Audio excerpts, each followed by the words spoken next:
Hey, Blake T. Wilde here. Welcome to Cover to Cover Comics, the little web series show where I take comics that I thoroughly enjoy and I analyze them to greater detail. I talk about them, I go over them page by page, cover to cover, hence the title. It's far more in depth than what I do on my main series on the channel, What Is, where I sort of recap to you the comics. I add cool voiceovers, sound effects, and I have little interjections here and there, but not to the extent of this series. And I know what you're thinking, but Blake, you're not a professional who's been in the industry for over 20 years. What insights would you have about these comics? While it is true that I am not a professional in the industry just yet, I am absolutely obsessed with comic books, as you can see from this shelf behind me, which has God knows how many single issues of alphabetized, organized into companies, going all the way down, single comics. This shelf right here is just trade paperbacks, collections, hardcovers, omnibuses. You should see the stacks of comics I have on my side of the bed. My wife hates it. But I just absolutely love the medium of comics so much. It is just such a fantastic storytelling method. It is just incredible what you can do with comics. With movies or something of the sort, you need teams of people. With comics, whatever you can imagine and illustrate is what you achieve. And that is just beautiful. It is just an unprecedented way to tell stories. It's one of the oldest ways to tell stories, through drawings of pictures. And that is why I love them so much. That is why I want to share my love of comics with you, the viewer, in a way that isn't just a surface level, here's what happens, let's just take this all at face value. I really want to delve deeper into the books. But I also create my own comics. The Custodians, Agents of Cross, is my love letter to the 60s era of comics. Each issue of the Custodians, Agents of Cross is over 60 pages of pure comics, written, illustrated, colored, lettered, designed. Everything you see in these books was created entirely by myself. And this asks the all-important question, what if the only heroes that can save the world are an intelligent baboon, a girl who controls fire, the world's smartest man with the power of elasticity only in his right arm, and a four-armed werewolf?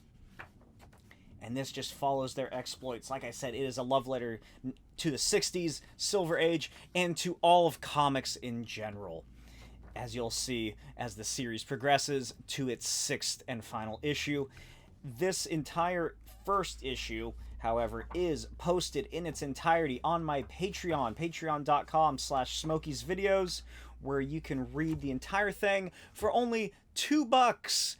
Normally this book, I sell it for $15, which already is a far better deal than anything you're getting from Marvel or DC these days. But as little as $2 a month, you can get access to the entire issue. And I am serializing issue 2 as we speak. But that's not all, because I also have my sci-fi, zany, just crazy fun series, fun for the whole family, all-age comic, Destructo Boy. Destructo Boy follows this little robot guy right here as he lives on a giant space station in the far-flung future, and he battles crime, giant robots, giant monsters, and evil conquerors from space such as Grimlax the Astro Knight. Each of these issues just introduces as much zany sci-fi craziness as I could fit into these books. They're being serialized on my Patreon as I speak as well, and you can pick up all 5 issues on my Etsy shop, blaketwild.etsy.com. Each purchase comes with a free head sketch of any character of your choosing. So check out my Patreon, check out my Etsy, follow me on Instagram @NotBlakeWild, and make sure you like and subscribe because it really helps me out.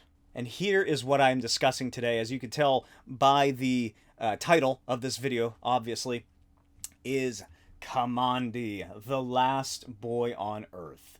Beasts that act like men, men who act like beasts. This is, of course, written and illustrated entirely by Jack Kirby, inks by Mike Royer. I think Mike Royer also does the lettering as well. Yes, he does. This right here is my favorite Jack Kirby series of all. I love Kamandi because it is just pure, unbridled, forced to be reckoned with creativity on each page, let alone each issue. Each page is just the classic Kirby idea of comics, which is introduce something new every chance you get, even if it just appears for 1 or 2 panels. That is what I take from Jack Kirby. That is one of the most important lessons that I've taken from Jack Kirby and have put into my own comics, which is just give people crazy stuff to look at, just have fun, just go all out, no matter what is happening in the page. If it's one panel here that just introduces this giant mechanized scorpion train, then fucking draw that. Who cares if it doesn't show up later? It's cool to look at. It'll excite the reader. That's what I love about Jack Kirby. I think that's what everybody loves about Jack Kirby, is the pure excitement that he brought into these comics. And Kamandi does exactly that. Every single panel, especially this one, which has to establish quite a lot to begin with, is just pure comics. Just insanity. Especially as the series goes on. It gets crazy. But where does this series come from? Well, after Jack Kirby got upset with Marvel, rightly so, and he left the company in the late 60s, early 70s, he jumped ship over to DC, who were ecstatic to have Jack the King Kirby hopping on over. They had advertisements in all of their books. The King is coming. Kirby is coming.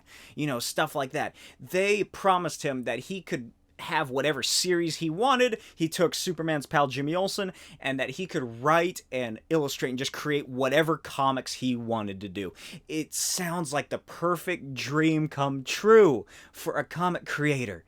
And DC was like, fuck yeah, ha, fuck you, Marvel, we got Jack Kirby. And then once Jack Kirby came on, they were like, well, maybe you don't get to do everything you want to, Jack. You want to do this weird fumetti thing? I don't think so. Why don't you just draw some crazy stuff like the Fantastic Four, please? And they, in essence, just hindered him to about the same level that Marvel did. And then when Jack Kirby went back to Marvel in the 70s, he was ridiculed. Not just because he returned back to the place he swore to leave, but also because people just started hating his art. Oh, it's Jack the Hack, is what people in the Marvel offices would say about him. Jack Kirby would have to send his artwork into the offices because he was living at California. And there are stories by people who were in the Marvel offices at that time, the bullpen, as it were, who said that when his art would arrive, people would laugh at it and make fun of it. I adore Kirby in the 70s. When he comes back on Captain America, oh my god, it's incredible. It's my second favorite Captain America run after Mark Gruenwald's long-lasting series on the title.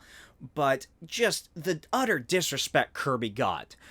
But that's not yet. Here in this time is New Gods, it's Etrigan the Demon, which he came up with over maybe 5 to 10 minutes over the course of a dinner while he went out to eat, and from the time that they ordered until the time that the food arrived, he had come up entirely with Etrigan the Demon and the whole plot line with Jason Blood and, you know, how it happened.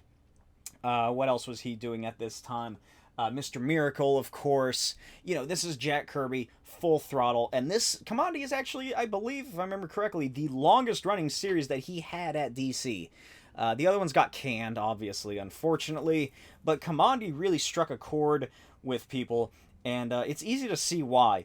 It's not as philosophical as New Gods or really as emotional as Mr. Miracle, although I still find plenty of stuff that really strikes my heart in this book. Just the isolation of Kamandi as he explores this ravaged world filled with animal men is just incredible. But speaking of the animal men, what is Kamandi? Kamandi came about because DC Editorial wanted to get the rights to Planet of the Apes, a film series that had pretty much done it all at this point in 72 or so-ish, I think is when this first issue came out. And they didn't, but Marvel instead got the rights to Planet of the Apes, this hot licensed IP for some reason. And instead, they went to Jack Kirby and were like, Jack, we really want to make Planet of the Apes, but those fuckers at Marvel got the license instead. What can you do? And Jack Kirby, familiar with the concept of Planet of the Apes, was like, oh yeah, Planet of the Apes. This is him smoking his cigar. The world is run by animal men, and there's cave people, and they worship a nuclear bomb or something. And they're like, yeah, sure, Jack, whatever, just fucking make the book. And he did. And that's how Kamandi came to be. So let's get right into this. If you're a CGC collector, if you're a comic slabber, you're gonna hate this.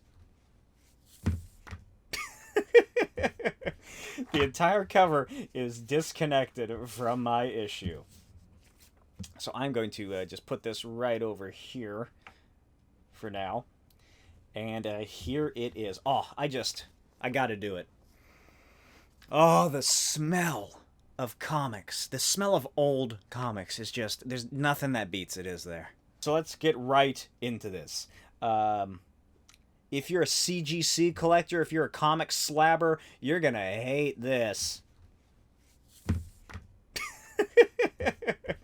The entire cover is disconnected from my issue. So I'm going to just put this right over here for now. And here it is. Oh, I gotta do it. Oh, the smell of comics. The smell of old comics is just, there's nothing that beats it, is there? So, his name is Kamandi. It may seem like a strange... Okay, I got thrown off by the way this is lettered. His name is Kamandi. It may seem like a strange name to you, but actually, it is a sort of dramatic tribute to the people who once populated KAMANDI, the last section of a large underground bunker complex. Now there is only the last old man and his grandson, who could well be the last boy on Earth. Earth, as it echoes, and then we pan down as Kamandi, or that's not what it would be. If this was a film, it would be, you know, this introduction, and then hard cut as Kamandi steers and rows through the ruins of a city that we will discover as New York. Look at how just incredible this is. The classic Kirby idea of a comic. Title and then a little, usually it would be a splash here occasionally, or, you know, something like this, which just sort of sets it up. And then followed by a double page splash where we just are able to witness the pure unstoppable force that was Jack Kirby. And just the colors are brilliant. I have no idea who colored any of these issues. I don't know if Jack was like picking it out what they should be or what, or how that worked. But just the ocean looks like a real ocean. Just these colors just swooping and swishing, and just a dangerous water of a ruined city. And just, what is that? I don't know what that's supposed to be. It's a little shape of land. But look at this. Something had happened in the dim past. A natural disaster linked with radiation. The people in the bunkers lived out their lives and died dreaming of a day of return. The radiation would be gone, and the world they left would be waiting. As Kamandi steers his little rowboat and the sun rises beautifully behind the ruined Statue of Liberty, like, just, you can see right here, obviously it was supposed to be Planet of the Apes, ruined Statue of Liberty. That's something Jack was familiar with. But this is just so much more, it's far more evocative, I feel, than what we see in the Planet of the Apes film. Just, it says so much more than that one does. Because in the film, it's just, it's alone on a beach. It's there's no grandeur to it. It's a very depressing style of scene in Planet of the Apes. Statue of Liberty, it's just deserted and forgotten along the, like, the coast of this sandbar. But in Jack Kirby's world, it's it is this massive monument to a long-forgotten society surrounded by... It's essentially a cemetery. Like, this is the classic sort of askew tombstone, and this is like the statue of an angel or something that you would see in a cemetery. I'm sure Jack was familiar with that sort of idea of, you know, and the sharp clouds, these seagulls may as well be crows flying up from the wrought iron bars that surround it as this young man enters this grave site of civilization. It's very evocative of like a European sort of cemetery, I feel. I don't know, if I picture like a European dark cemetery, I'm picturing one that has ornate tombstones and the full-on statues, and it's a little dark and dreary. I'd imagine Jack would have seen a number of those when he served in World War II. But this is just such a beautiful just landscape of just... the world is gone. And I love that there are just this strange sea life. Like, is this all one animal? Or is this a school of giant fish? We don't find out. Although further down the line, Kamandi makes friends with a talking orca. And then we get a fast forward, flash forward sort of thing. It takes several days of paddling for Kamandi to make his way up what was once the Hudson River. Suddenly, he sees people. There must be other survivors. And this is the first time he's seen anyone that isn't... I don't believe they ever really go into Kamandi's family before he left the bunker. So I don't know if like he only knew his grandfather or not. I can't remember. I don't think it's ever brought up in the Kirby series, which goes from about issue 1 to about 33, 34, somewhere around there. I only collected the entire run of purely Kirby written and illustrated, because after that, I think that he gets another writer, if I remember correctly, and then it's just completely different teams on the book. But these are the first humans that we ever see in here, and just the pure hectic nature of them is just unhumanly. And the way Jack illustrates them, look at this guy compared to this guy. He even elongates the fingers and the hand to look like that of an ape. And the way that they run with their arms hoisted above their heads, whooping and hollering and shouting out of the water. Like a crocodile is coming for them or something, when it's really just Kamandi. And now that I think about it, Kamandi is shouting, "Hello there, hello!" at them, you know, in English. These people don't speak English, but you know who does speak English, for some reason? The animals that control the world. So, to these just animalistic people, these uncivilized ruination of the human genes, when they hear those sounds, the sounds that I am making right now, that's not the sounds they make. That's the sounds the things that hunt them make. Which is, of course, why they scream in fright and bolt into the woods along the shoreline. And so Kamandi continues to head back. This was like his first outing. He, you know, rafting down the river and everything. When there's an explosion at the bunker that he is returning to. He had booby-trapped it. And just a strange idea for this bunker, because it's like a literal pillbox bunker, but it's a massive underground complex. And as you're reading this along, you might notice some similarities between this and the popular video game series Fallout. There's quite a couple like little correlating aspects here and there. Kamandi is the sole either survivor or the sole person to leave this vault, or as it's called in here, a bunker. You know, the world is in ruin from some sort of devastation that occurred. It's alluded to being radiation. There's giant mutants. There's just insane post-apocalyptic, I should say, civilizations that have sprung up with all new cultures.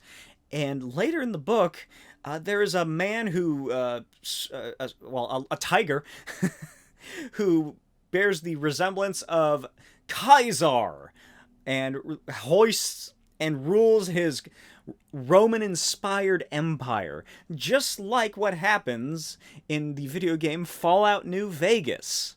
So, something or someone has set off the booby traps that Kamandi left near the entrance after they got the door open. He finds a dead body in the rubble. He doesn't inspect it, so he assumes it's probably a man down there, and he's afraid for his grandfather. And he leaps forward in his denim short shorts, almost a Han Solo, like Mauser blaster in hand. You can go all day about how much George Lucas was inspired by Jack Kirby, how much New Gods is similar to the story of Star Wars. We get it here as well. This roguish young man, he's almost Luke Skywalker meets Han Solo. He has the blaster, he has the luscious blonde hair. His father figure dies after he returns on a little adventure in his orange little craft, and he finds his home smoking and on fire. And unfortunately, he does find his family dead. Command D, what he was named after. I love that. I love... that is just... How did that work in Jack's brain?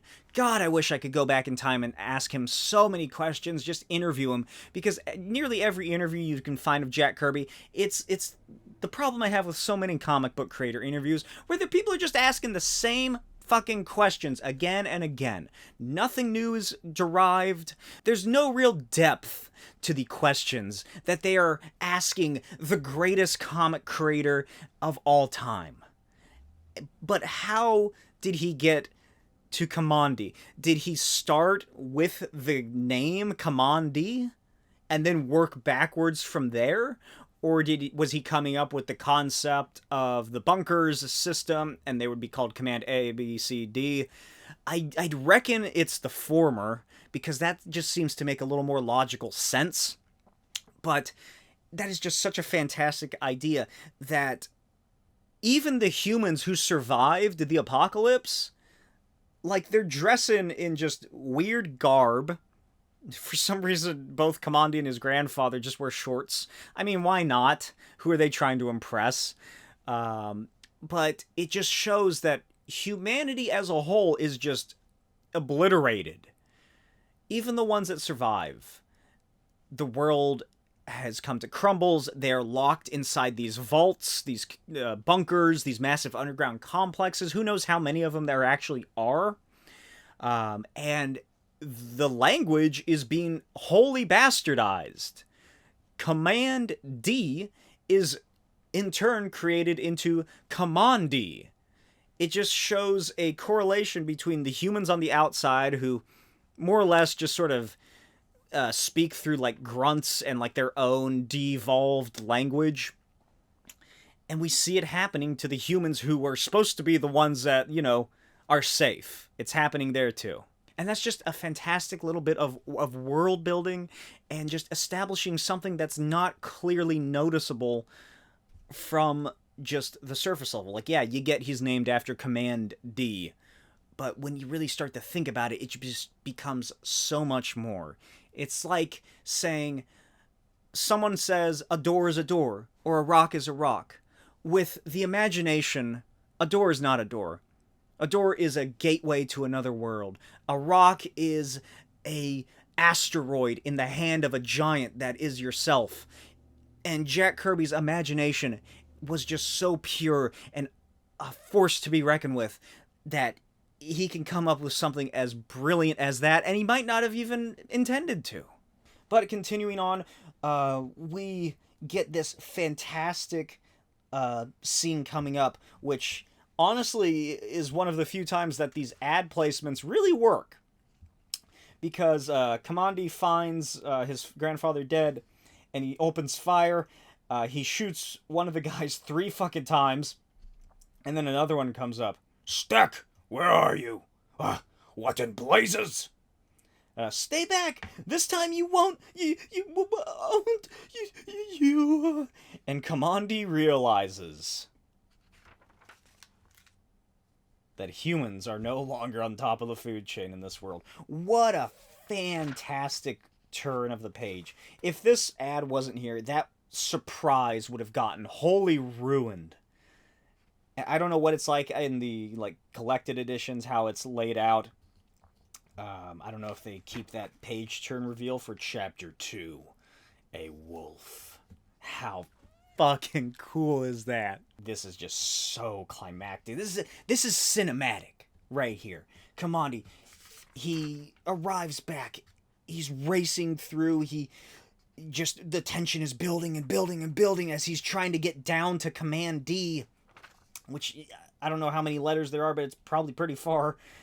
And he gets inside and he sees this just cloaked almost figure. He doesn't know what he looks like. He guns him down, and then another one shows up. And you can feel the music building and the tension rising. And then probably not that song. What is that, Zelda? A fucking wolf man appears. Kind of looks like Chewbacca. Similar dog-faced. But this is probably the closest sort of design that we might get, funnily enough, to an actual Planet of the Apes makeup. Even the apes don't really resemble the Planet of the Apes masks. But this wolf man is shocked that this pitiful little human creature was able to use a gun. He's like, "Come on, hey boy, come here, boy, come here, buddy." He's trying to catch a stray animal that just attacked his friend. Kamandi isn't having it, and this ripped teenage boy just kicks the shit out of the guy. We get the classic double-handed fucking wham of Jack Kirby comics, and he narrowly escapes with his life. Just how amazing is just the figures. Look at this. If you just sort of unfocus your eyes in a way, Kamandi just looks like he's made out of like putty or something. Just the pure energy and force. We get the wolf stepping forward and Kamandi sort of running into him and jabbing him in the side. He tries to blast his gun, and then that doesn't work. And then the switch around, the camera slams down onto Kamandi, getting his hand probably nearly broken by the butt of that wolfman's rifle. It's just a swooping motion. So the camera goes around 190, and then it keeps going. It's just this circular motion around the page, around the action, because now we're back facing Kamandi, and it's like, oh my god, imagine this in live action. Imagine seeing this actually happening in this universe of just this kid kicking the shit out of him as the camera's just swooping around him, and then he slams the wolf away. Unfortunately, he's unable to grab his gun, and he narrowly escapes. And then the action just continues, and the figure, like I was saying before, just the most minute lines to symbolize spine, shoulder blades, slight musculature here, a little bit in the calf. Outstanding. Some advertisements. Oh, hey, look, Laurel and Hardy. Oh, speaking of wolves, hey, there's a werewolf horror mask. I bet that was safe to wear.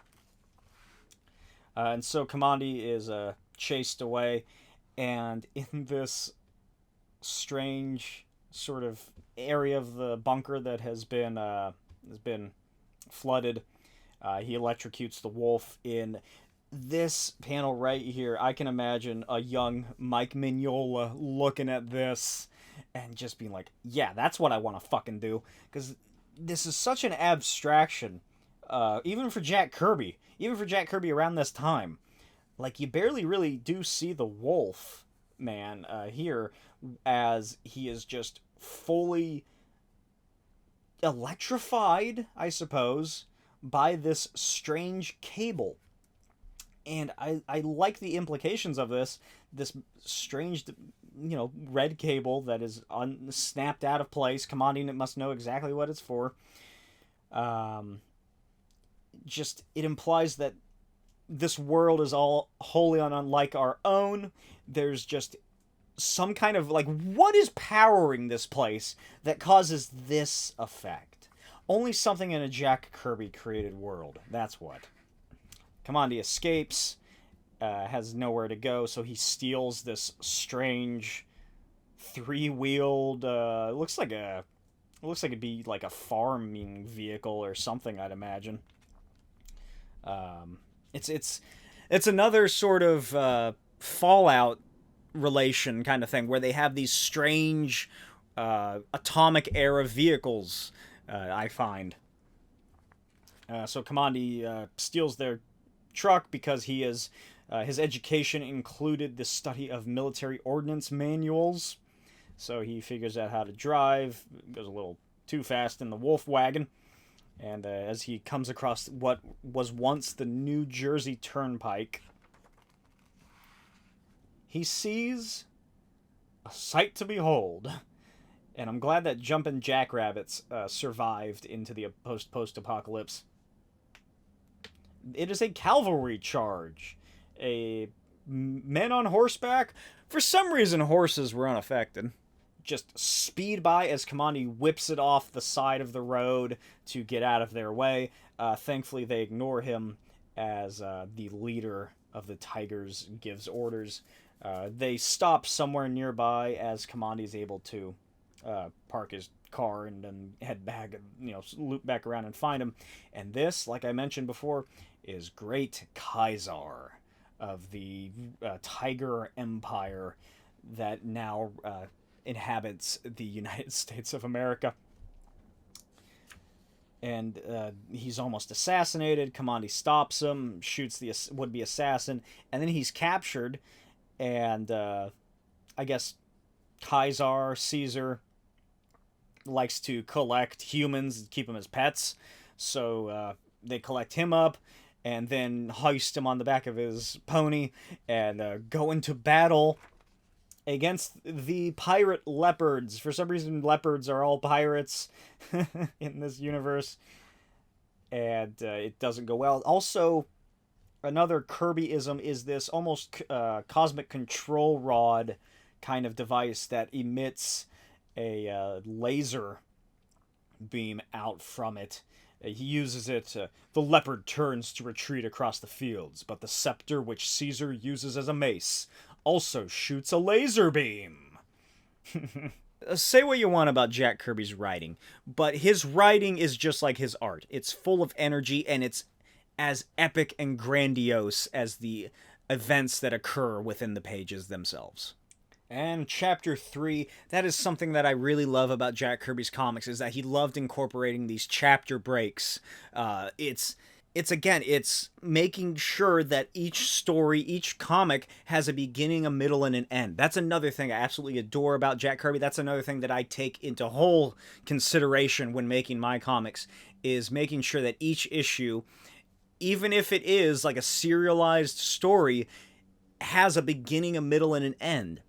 It's not what we see nowadays with decompressed storytelling, where this story would have taken place over like 6 issues just to get to this point. Jack Kirby's comics, compressed storytelling, bang for your buck, is what I want to do with my comics, and that is what Jack Kirby did with his comics. Just this compressed storytelling, get from here to there within these 20-something pages. And it's just the most exciting, just perfect storytelling. And like I said, the chapters really do help with that, because they can provide a lapse in time, which we see here when Kamandi is taken to the Royal City Kennels, which this section of the book, these next couple pages, is perhaps the most similar to the actual Planet of the Apes film.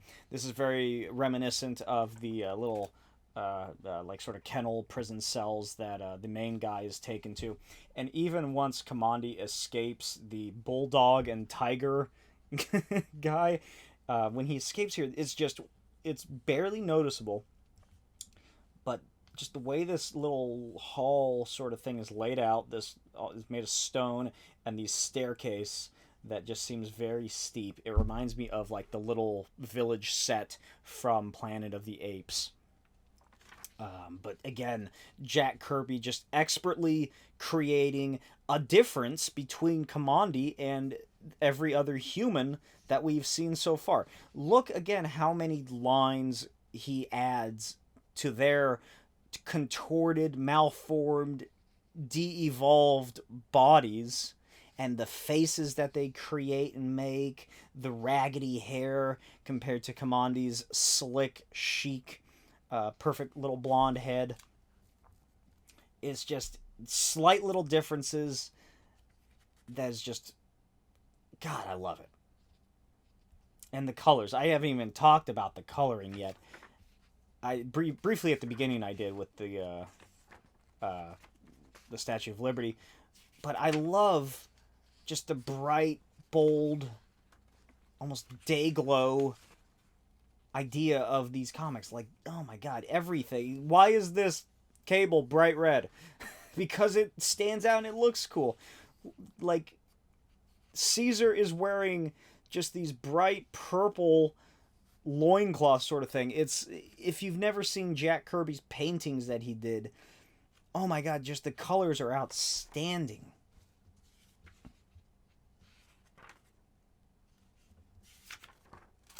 And then we get the funniest scene, which involves, it's no different than dressing up your dog, essentially, because they dress Kamandi up, they give him a bath. That's kind of what this happens right here. And then they dress him up in what looks like some sort of patriotic attire. And they lead him out to the grand plaza of the royal city, where the reveal of the tigers worshipping the warhead is revealed. Fucking how cool is this? These quick 3 panels right here of just, my God, look how big this warhead is compared to the people. And then it keeps going. And then it keeps going. My God, what was the world like before it ended like this? It's more Fallout inspiration, I feel. There must have been some kind of inspiration from at least this, right? Like, it just seems like it's there. It's very minute, but it does seem there if you're familiar with the Fallout series. And of course, this is Beneath the Planet of the Apes, which was, I believe, the most recent film at that time. I think that one came out in 1970. This is 71, 72 when it was actually released. So this is, Jack Kirby is familiar with the fact that people worship a nuclear warhead. He doesn't give it to just some random cult underground. This warrior, militaristic, Roman Empire-inspired Empire of Tigers worships this giant nuclear warhead that they just emit from the earth every now and then for their royal holy celebrations. It is because they were victorious in battle, so they all praise the warhead for keeping them strong. And I love the captioning. From beneath the ground, rumbling echoes are heard. Then, as the assembled worshippers kneel in homage, the warhead slowly rises from its aged silo. Built in the past to make men secure, it failed to help them against the real tragedy. Now it fulfills another purpose, undreamed of by its builders. And Kamandi rationalizes, I have nothing left. I'm going to detonate that fucking warhead, because I know what that is.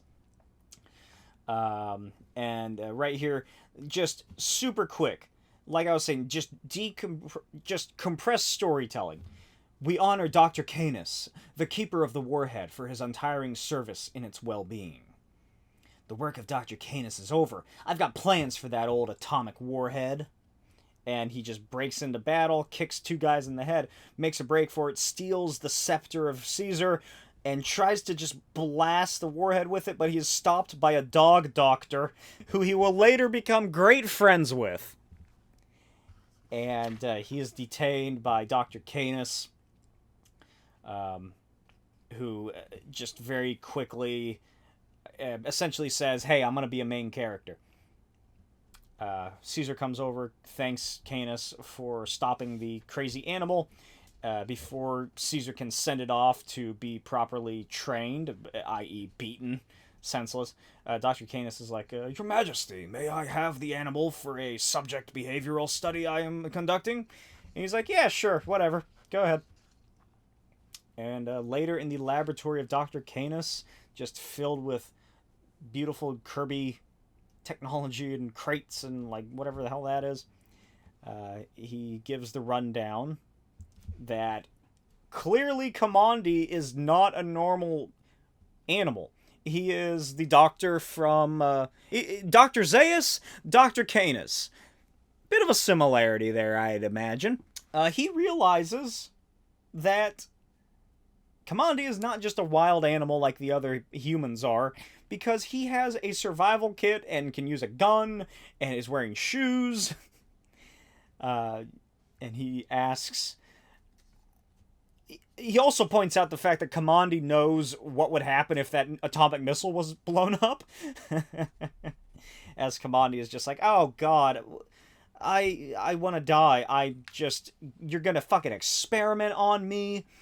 Just kill me now, dog man.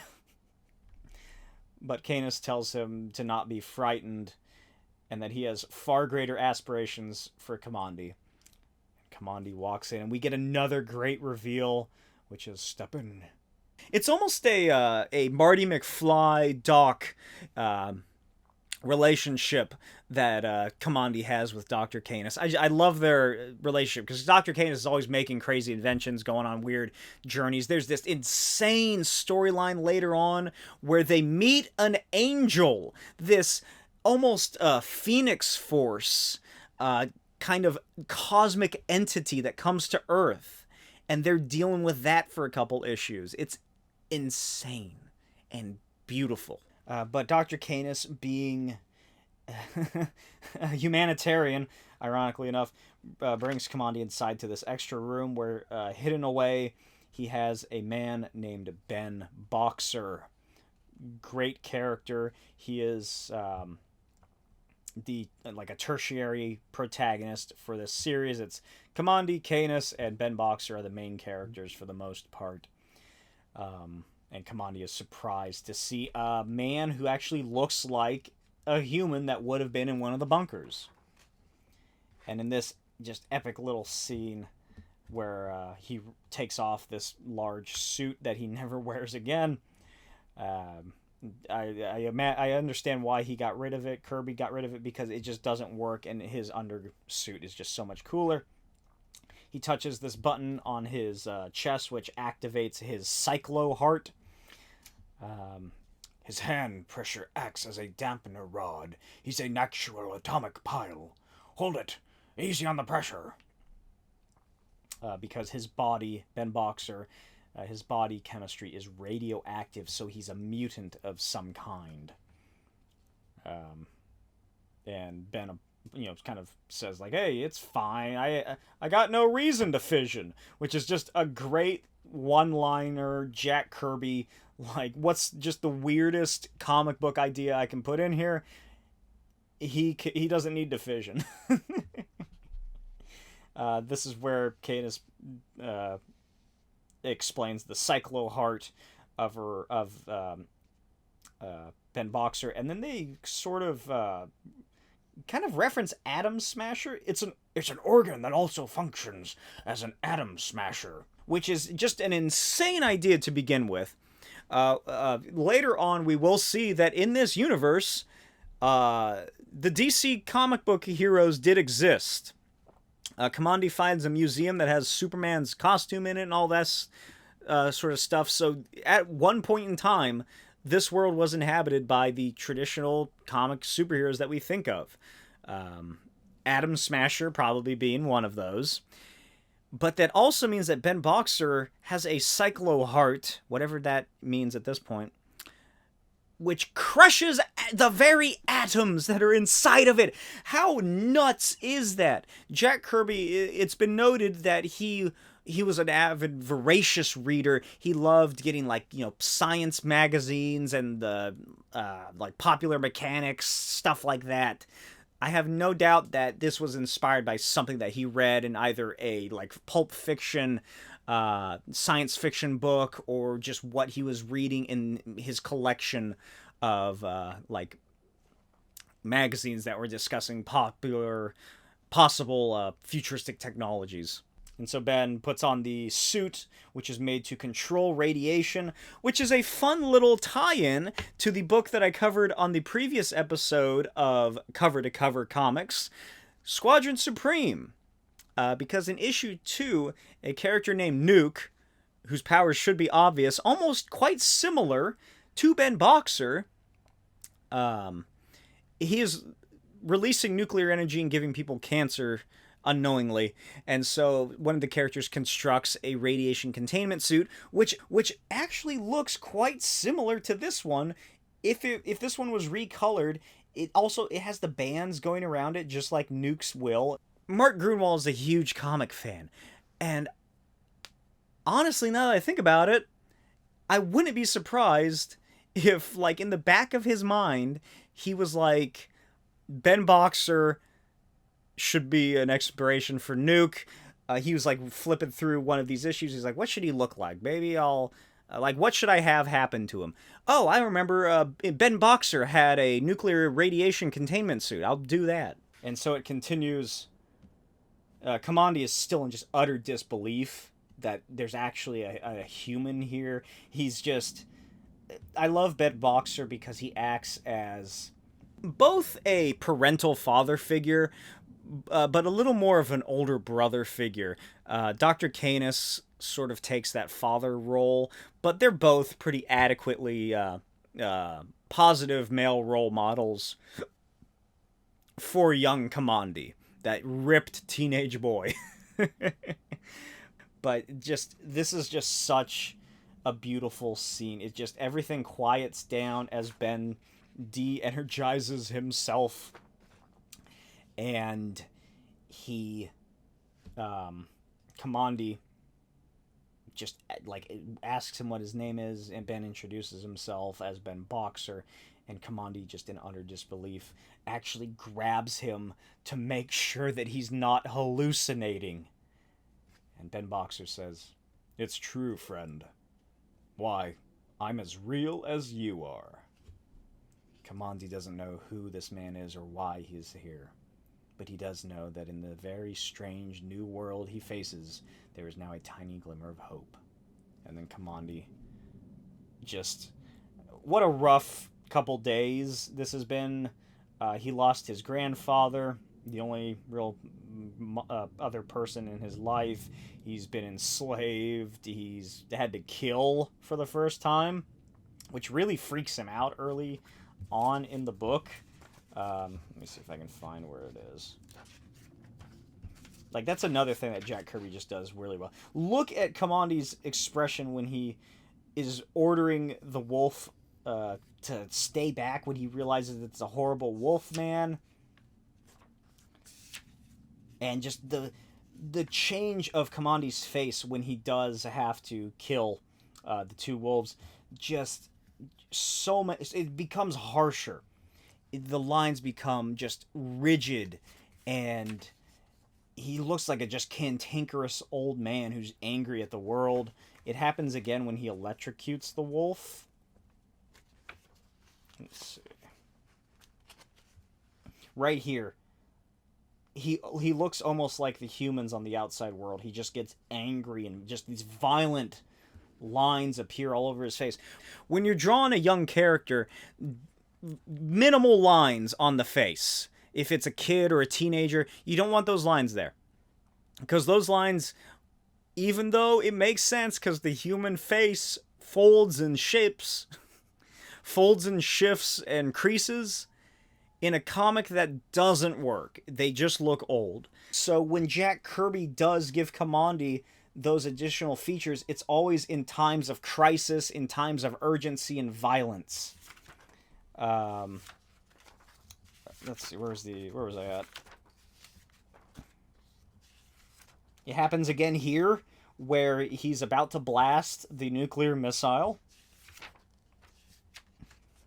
And again, when Canis still has him and Kamandi's still freaking out and he hasn't calmed down yet. But then, look at the shift. It goes from this just angry, scared face, like he's starting to come to a little bit, to here. Just soft, slightly sullen, just like darken under the eyes. And he shifts back down into... he becomes a boy again. Kamandi never had a real childhood that we would expect. Obviously, it's in the post-apocalyptic universe. So he does, he's acting far more advanced in his age.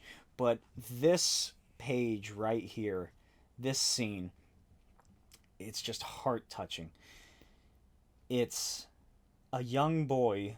I don't know how old Kamandi is. I always assume between 15 to 17 or so. Actually being a child, actually being a young boy, a teenager. It's a really great little thing where, like I said earlier, Canis becomes this father figure for him. Kamandi, like really any teenager, full of hormones, and even worse because he's scared and frightened and he has no one in his life, he lashes out by trying to detonate a nuclear missile. And then Canis, just being a good father figure, takes him aside and tells him that, it's okay to be scared and angry. He goes, "You young fool! This isn't the way out! This world still has alternatives for you." And Kamandi, thinks like, what, you're gonna fucking enslave me or eat me or hunt me or some shit? Stop! Stop it! He loses his temper slightly. "I'm going to do all I can to save your neck, so cooperate and trust me. I'm a dedicated researcher and highly respected here." And I love their relationship. It really is just like a father and his angsty teenage son throwing a spat. Just Kamandi tries to kill himself, and Canis forcefully tells him, killing yourself isn't the answer. There's always something in the world for you. And then Kamandi calms down, and Canis, he himself calms down and starts speaking to Kamandi, not speaking down to him like the tigers and the wolves have, and treating him like either a piece of property or an animal. It's almost an abusive relationship. He speaks to him like he's his equal. He speaks to him like Kamandi's grandfather spoke to him. And so when Ben Boxer's introduced, oh boy, that's even better, because that's an actual dude. And at this point, Kamandi, after lashing out, just full of hormones and emotions and just not sure what he's feeling, just falls into Ben Boxer's chest as he just starts crying. And Ben Boxer comforts the young boy with a strong hand around him and to let him know that he truly is not alone. This ends here with... But this is just such an incredible comic run that I highly recommend to everybody. And we end the book with this beautiful splash, I suppose, of Kamandi with his gun. Look at this! That is the Han Solo pose! The classic Han Solo pose right here. If his arm was just lifted up a little more, that would literally be the poster that they used to advertise Han Solo. But anyway, I love this because at a later point we'll get the whole world and we'll see more of it. But this is Kamandi's continent. This map covers the extent of Kamandi's initial adventures into a world struck by a great cataclysm. It's not the world we know, but an exciting world to explore. And this just, again, shows the utter creativity of Jack Kirby. There's the aforementioned talking whales, but this is just so amazing. the fact that he could just come up with all this. None of this is shown yet. Several issues go by, and we're still within the expanding tiger empire before we even start to meet the gorillas and more leopards. There's a giant snake that runs a slave trade. There's so much. We go to the Dominion of the Devils up in Canada. There's bulldogs from Britain who are waging war up here. Oh, it is fantastic. The expanding tiger empire, the gorilla communes, wild human preserve, which is from mid-California or so all the way down till South America or about Panama maybe. Tracking site, city of the nuclear people. Oh my god, that is an insane situation there. And there's like bat people further down that they have to deal with that attack them in the air. Mystery Crater Country. Undersea New York, aka the Rat Network, which we see in the next issue. More humans sort of in this Canadian area. Bay of Bones. Mountainous New Continent, which was formed by an upheaval. So God knows what happened to this world. Strange Fire Area. Once Alaska and Canada, this is now fear-ridden territory inhabited by the hostile phantoms. Dominion of the Devils. It's just this horrible nuclear wasteland. The Lion tribes and the Pueblo builders over on the west coast. Just, my God, how fantastic is that? But that has been cover to cover Kamandi issue 1. Kamandi, I'm tearing up a little bit just because I love this story so much. It's such a fantastic found family story. And like I said before, I've only read the first 30-something issues of it. I never bothered to continue after that because it ends in a good spot, and I wanted it to be pure Kirby, which did not happen after the 30-something issues. But the pure Jack Kirby storytelling that happens between these issues is just outstanding. The adventures that he goes on, the people that he meets. Eventually there's a human woman that's introduced to him, similar to Nova from Planet of the Apes. And just the turmoil that goes between them. They do fall in love, and they get separated by slavers. So you have that aspect of it. It's just... I highly recommend checking it out through either, if you find them in the back issues, if you're going to conventions and you see them, they should be fairly cheap. That's where I got most of mine as, just over the course of a couple of years at comic conventions. Online, you can probably find the collected editions on Amazon or in-stock trades, cheap graphic novels. Those are my go-to places. MyComicShop.com is one of the best websites to enable comic-addicted people. But this ends here with... But this is just such an incredible comic run that I highly recommend to everybody. Let me know what you thought in the comments below. Have you read Kamandi? What are your thoughts on it? How is it after the Jack Kirby solely created issues? Let me know.